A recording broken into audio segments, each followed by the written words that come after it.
not only when Clinton, and I'm not convinced that he didn't launch those attacks, frankly. What was it? Was it the attacks on the what was supposedly in Libya a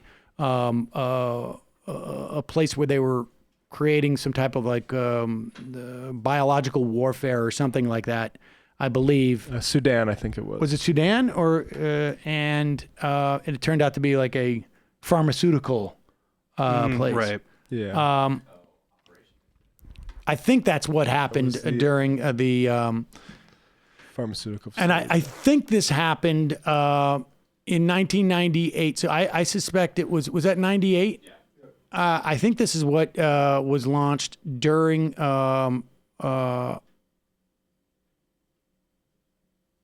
the Clinton during the impeachment. The attack took place a week after the Monica Lewinsky scandal and 2 months after the film Wag the Dog. But when he was engaged in this, the Republicans, who were simultaneously impeaching him, said that he has to resign because of it. Mm-hmm. Mm-hmm. Never mind that he can't be impeached, that the impeachment should be just bypassed and he should automatically resign. Yeah. Maybe Stuart Varney is just too young to remember that. The political side is, what did the Democrats do with this? Most of them have come out and said, yeah, Soleimani was a bad guy. He deserved what he got, but we were reckless in taking him out. That was the word used by Senator Elizabeth Warren. The Democrats are in the position of looking like they're saying, be cautious about going after a terror state and a clear enemy of America. That's a difficult political row to hoe.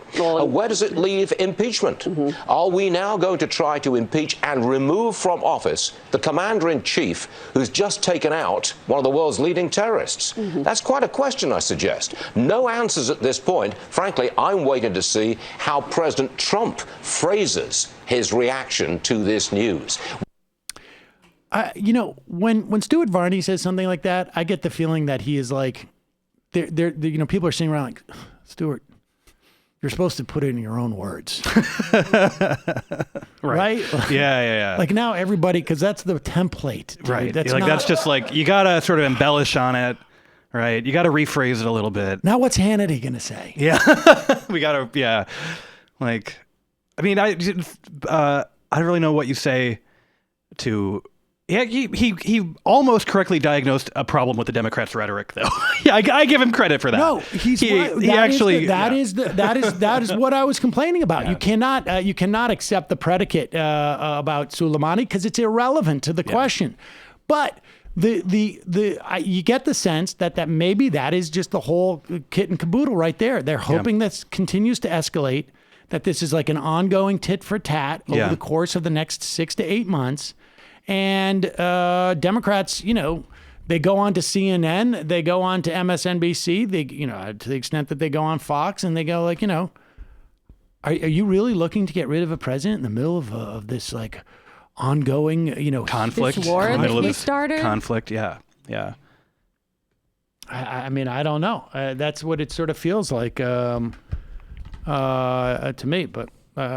It's so naked what they're doing, though. I just think it's not going to work.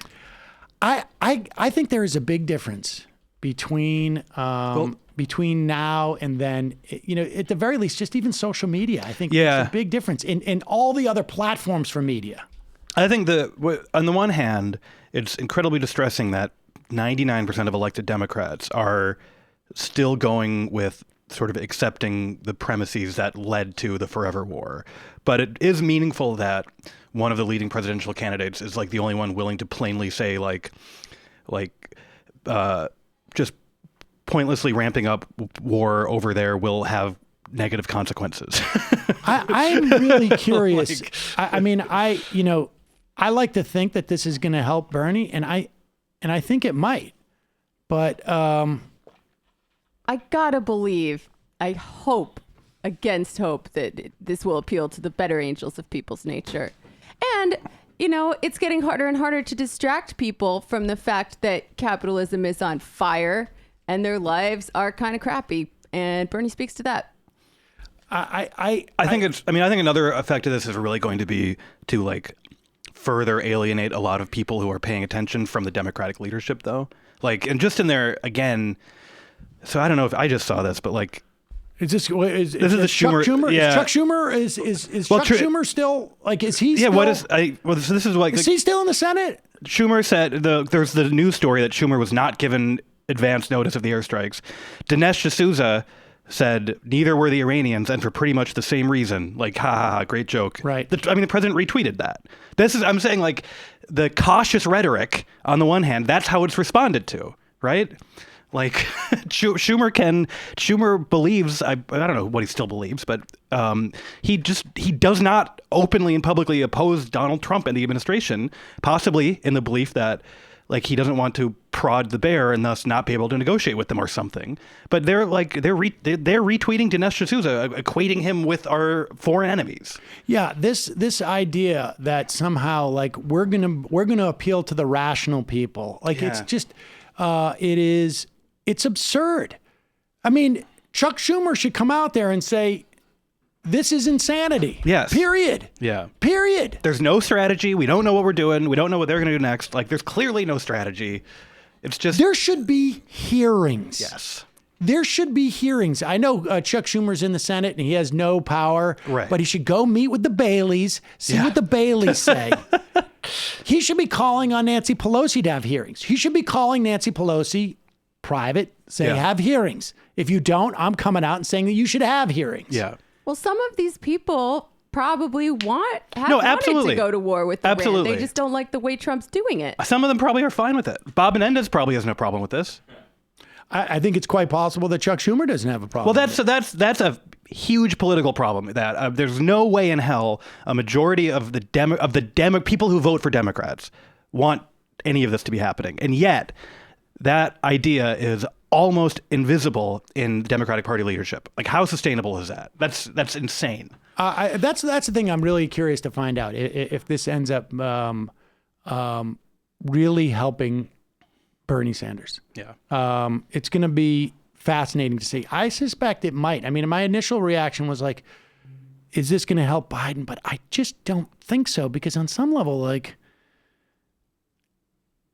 I think the people who think that Biden is like a stable force have already decided that Biden's a stable force. Yeah, they've already decided it. I don't think people are, if anything, I think this makes it a little bit more shaky. Yeah. Well, think about how her vote on the Iraq war hurt Hillary last time around. And Trump, too, liked to brag about, I mean, he's a crazy person and there's no evidence that he's right about anything. But he said, I was against Iraq. It was a terrible idea. And he terrible. wasn't. He went up. I mean, that was a remarkable thing. People forget. So he went up on the Republican debate stage and berated each of them for supporting the Iraq war, regardless of the fact that whether or not he did so at the time doesn't even matter. It just showed politically. Yep. There was absolutely, like, it was the right call at the time to have been against the war or to say you were against the war. And nothing's changed. Well, this is why I also said, like in a tweet last night, that, like, what Democrats actually want. And they stripped from the defense authorization bill, they stripped the language that would have prevented war with Iran, and they stripped language. Who stripped that? I think Pelosi was one who allowed it to go out of committee without that language. But I don't remember the entire, like, TikTok on that. Yeah, Ro Khanna was tweeting about it. Yeah, Ro Khanna was tweeting about that. Yeah. And I think I saw some people saying, like, names. Right. Yeah. Please. Yeah. Like, these things, like, I mean, the way things get stripped out of, but that's the difference, is that 20 years ago, now again, there's no 9/11, which would have been it would have been changed the situation intimidating, entirely. which intimidated a lot of people. But there's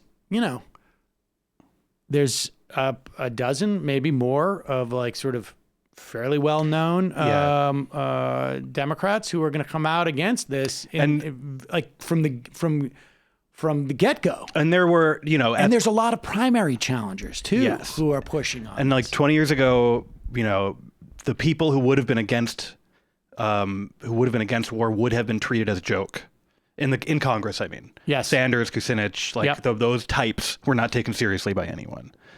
But I would not be surprised if the lesson some elected Democrats have taken from all of that is that you should allow the war you want to happen without having to vote in favor of it. Right. No vote. Yes, that is. I mean, that happens pretty often. All right, let's.